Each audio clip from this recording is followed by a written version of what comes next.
అదేవిధంగా ఉద్యమ నాయకుడు జిల్లా జడ్పీ వైస్ చైర్మన్ సోదరుడు బాలాసింగ్ గారు, వేదిక మీద ఉన్న పెద్దలందరూ, అదేవిధంగా ఈరోజు సన్మానం తెలంగాణ 10 ఏళ్ల పండుగ సందర్భంగా సన్మానం పొందిన తెలంగాణ ఉద్యమకారులందరికీ మరొకసారి ఉద్యమ నమస్కారాలు తెలియజేసుకుంటూ, తెలంగాణ ఏర్పాటు జరిగి 10 ఏళ్ళు అయింది. తెలంగాణ ట్యాగ్ లైనే నీళ్లు నిధులు నియామకాలు అనే ఒక ట్యాగ్ లైన్ తోటి తెలంగాణ ఉద్యమం నడిచింది.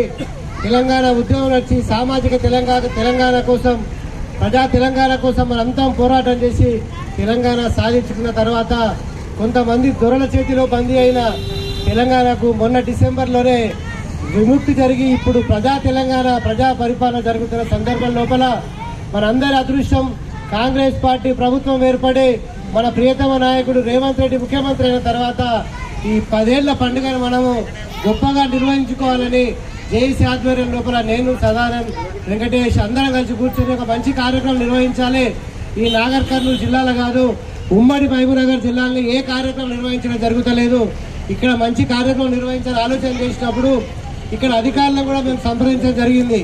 అంటే మున్సిపల్ అధికారులను కూడా సంప్రదించి మీరు కూడా మీ వంతు పాత్రగా కనీసం ఈ తెలంగాణ తల్లికి కలర్లను వేయండి, లైట్లను వేయండి, పూలను వేయండి, లేకపోతే వేరే ఏమైనా ఏర్పాట్లు సహకరించాలన్నప్పుడు వాళ్ళెవరు తెలంగాణ ఉద్యమం లోపల ఇప్పుడున్న పదవులున్నోళ్ళు కానీ అధికారులు కానీ కొంచెం కూడా సహకరించక కోడ్ను అడ్డం పెట్టుకొని ఎలక్షన్ కోడ్ ఉంది కాబట్టి మేమేం చేయలేము, మున్సిపాలిటీకి వెళ్ళి కూడా ₹1 ఇచ్చి కూడా ఈ తెలంగాణ విగ్రహాన్ని కలర్ లేపేయలేని పరిస్థితి ఉన్నప్పుడు మేమందరం ఆలోచన చేసి ఖచ్చితంగా ఒక మంచి కార్యక్రమం నిర్వహించాలి.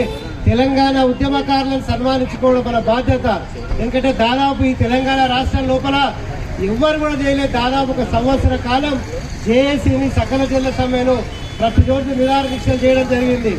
అప్పుడు రాజీనామాలు చేయాలని జేఏసీ పిలిపించినప్పుడు ఈ తెలంగాణ రాష్ట్రం లోపల అందరూ ఉత్తుతి రాజీనామాలు చేస్తే కల్వకుర్తి ప్రాంతం నుండే రాజీనామాలు ప్రారంభం కావాలి, మనమే ఆద్యం పోయాలని అప్పుడు తెలుగుదేశం పార్టీ ఎంపీటీసీలమైన నేను, తమికల్ ఎంపీటీసీ పవన్ కుమార్ రెడ్డి, జయప్రకాష్ నగర్ తండా ఎంపీటీసీ నిరంజన్ ముగ్గురం కలిసి ఆ రోజు రాజీనామాను సమర్పించి రాజీనామాను ఆమోదింపజేసుకొని మహబూబ్నగర్ లో కోదండరాం సార్ తోటి ఒక పెద్ద సమావేశాన్ని ఏర్పాటు చేసి కల్వకుర్తికి రావడం జరిగింది.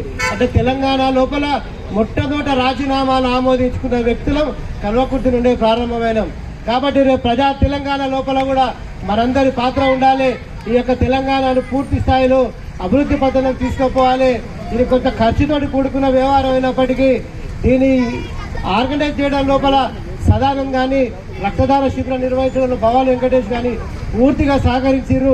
మేము ఆర్థిక సాయం మాత్రమే చేసినాం కానీ ఈ కోఆర్డినేషన్ అంతా ఉద్యమకారులను పిలిచే బాధ్యత సదానందంగా తీసుకున్నందుకు అదేవిధంగా జేఏసీ నాయకులందరికీ ముఖ్యంగా అభినందనలు తెలియజేసుకుంటూ ఒక మంచి కార్యక్రమానికి 1 రోజు టైంలో మేము పిలిపిస్తే ఉద్యమకారులందరి తాలూకా నుండి దాదాపు 150 మంది ఉద్యమకారులు ఈరోజు ఇక్కడికి వచ్చి మా చేత సన్మానం పొందినందుకు వాళ్ళందరికీ మరొకసారి అంటే నెమరు వేసుకున్నట్టయింది. ఉద్యమం ఏం చేసినాం, ఎవరి కోసం ఉద్యమం చేసినాం, ఈ రోజు ఏం జరుగుతుంది, ఈ ప్రభుత్వం వచ్చి ఎందుకంటే మనం చూసినాం ఇవాళనే పరేడ్ గ్రౌండ్స్ లో కానీ మిగతా ప్రాంతం లోపల తెలంగాణ ప్రభుత్వం ఏ విధంగా ఉంటుందనేది రేవంత్ రెడ్డి గారు ఈరోజు చూపించడం జరిగింది. కాబట్టి భవిష్యత్తు లోపల కూడా మనందరం తెలంగాణ అభివృద్ధి కోసం పాటుపడాలని ఒక మంచి కార్యక్రమంలో మేము పిలిచిన వెంబడే మీరందరూ ఇచ్చేసినందుకు మీ అందరికీ హృదయపూర్వక తెలంగాణ అభినందనలు తెలియజేసుకుంటూ ముగిస్తున్నాను. జై తెలంగాణ.